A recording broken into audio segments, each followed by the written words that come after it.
As the spring of 1945 dawned, the last major obstacle between the Allies and the heart of Germany was the River Rhine.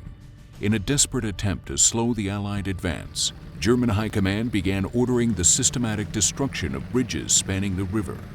This made the surviving bridges to be of great strategic importance to the advancing American Army.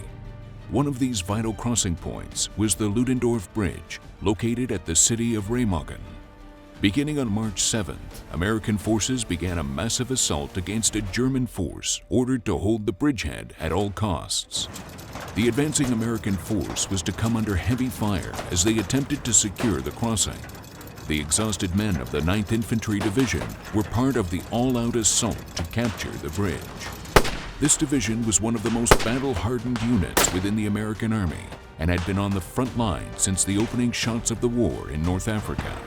The years of conflict that the division had endured was pushing many of its men to the breaking point. One of these exhausted men was First Lieutenant Ward Payne of F Company, 39th Regiment. He had been brought in as a replacement 6 months earlier and had endured some of the harshest combat of the war in the Hurtgen and Ardennes forests.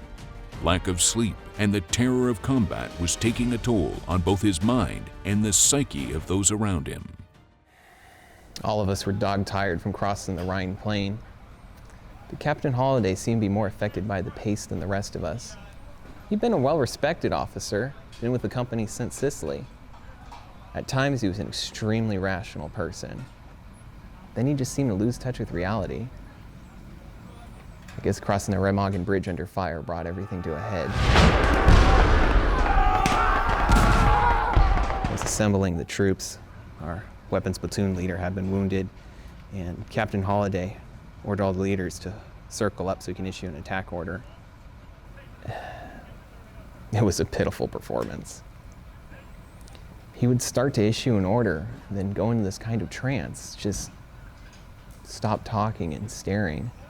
It was at this point I spoke to the battalion commander about the situation. I was then instructed to assume command of the company. A few days later, I was hit and had to be evacuated. While I was being loaded in the ambulance at the aid station, there was Holliday. Apparently, they had put him on the rear to see if he could sleep it off, but he was too far gone. None of us ever saw him again. Captain Holliday was just one of over 1 million American service personnel to suffer from a condition known as combat fatigue. All service personnel were susceptible to mental collapse caused by the stress of combat conditions. It is estimated that 1 out of every 4 casualties the American armed forces suffered during the war were psychiatric in nature. Despite the high casualties brought on by the fighting for the Ludendorff Bridge, the Americans secured the river crossing. Within 2 months, the war in Europe would be over.